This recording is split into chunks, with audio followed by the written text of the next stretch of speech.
Finding my voice has been a journey, and it still is a little bit scary for me to speak up and to use my voice, especially sometimes when I am aware that other people are listening. There's this like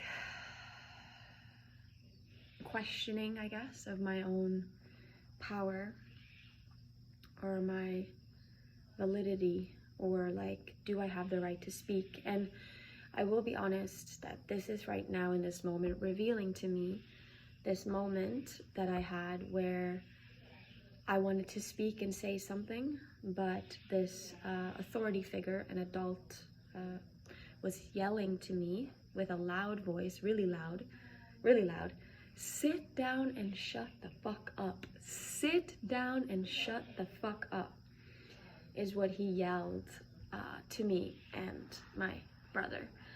And it was really strong for me to receive that energy and to be told to sit down and shut the fuck up, and to feel that from him so much, like to feel this feeling like, oh, just don't talk, don't express, because that's not good. And it was several times we had meetings where that was the energy, where we had to sit down and shut the fuck up and listen. And so I'm recognizing now, as I'm in this really beautiful community where there's just so much beautiful music.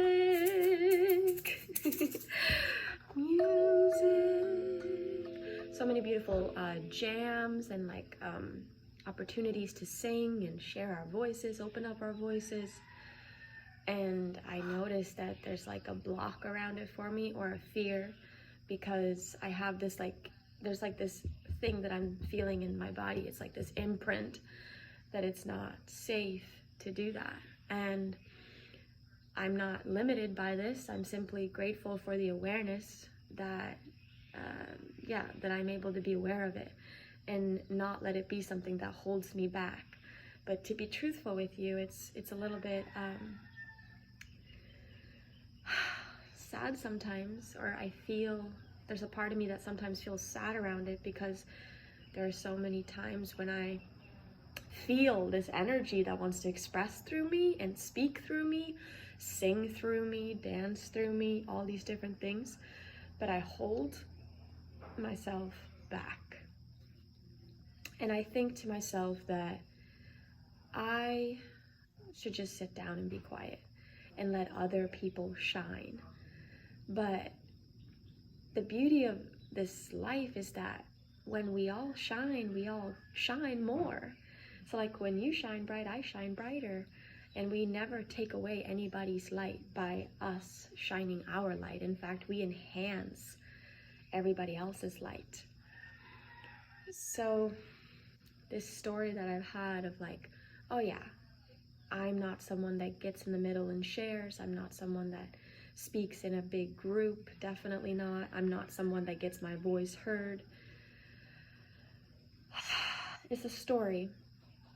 But truthfully, before this incident where this man, in my life yelled at me like that, I was actually someone that performed on a stage in my community.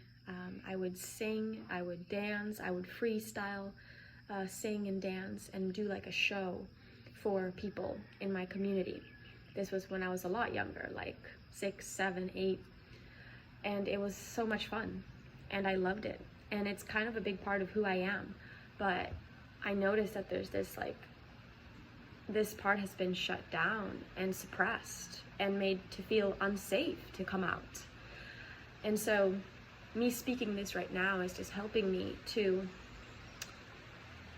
I guess, just shine more light of my love and awareness onto it. Because a shift and a change can't happen unless we're willing to talk about it, look at it, and admit that something is a little off there. Like, oh, what is that? Why is there a block there? When I genuinely feel sometimes the life force wanting to express, but then in some areas I'm like holding it back.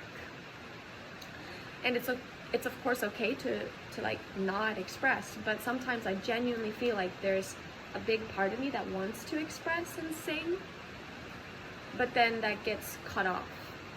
And that's the piece that I'm really curious about and excited to meet with love and with compassion and with calmness and with curiosity. And I want to embrace this part that is scared of doing so with my heart, with my love, because I don't want to be held back by these incidences in life that happened in the past that no longer exist. I don't want the past, the painful past experiences, to influence my now present moment. But of course, that's kind of what all of us humans have to deal with. It's kind of common to have traumas, or to have been shaped and molded and conditioned because of things from the past. But that does not mean that we are a prisoner to them or a slave to these things. We get to see now what is truly genuine and how does life force truly want to express through us.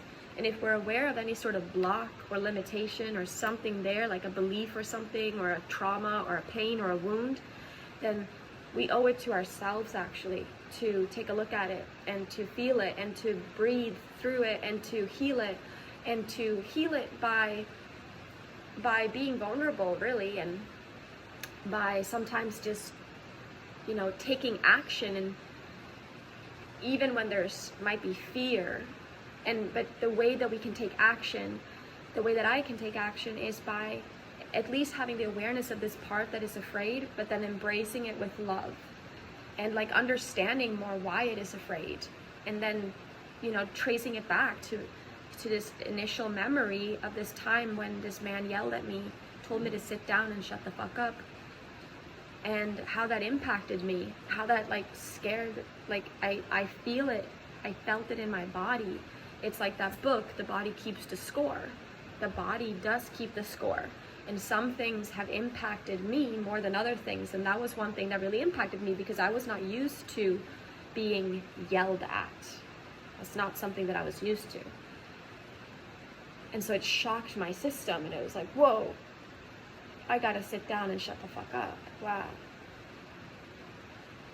It also made me very angry, made me feel angry. And so what I'm getting at is that I will sing my songs of love. I won't hold myself back anymore. I will sing these songs of love. I won't hold myself back anymore. Slowly but surely I'm going to come out of my cocoon, and I look forward to sharing songs and singing, and simply singing because it's from my heart, and not because I want anything or need anything or I'm trying to be cool. It's simply because it's my joy. It's a medicine. It's a life force energy that wants to move through and express. And I think we all are worthy of having the genuine, authentic expression, life force to flow through us. And if there's anything in the way, be willing to look at it. Be willing to have the courage to look at it and embrace it, and hold these parts of yourself that are limiting you with love. And watch how the life can actually really start shifting and changing, only ever into more of a natural life, more being our natural self, and just releasing and shedding these ways that we were taught by people that thought, and we believed, I guess, that they had power over us, when really they never did. But because maybe they were older than us and we were smaller, it made it seem that way, but it's not true. That is not true. So they don't actually have power over us. Anything that hurt us in the past, we get to reclaim our power now by being courageous and by being right here, right now, open with a loving heart and holding all of the pain or wounding from the past, and seeing that we get to now, show up more authentically. But it takes that courage to hold all of it with love. And it is very possible, and we are doing it. So thank you for listening. See y'all soon. Ay, ay,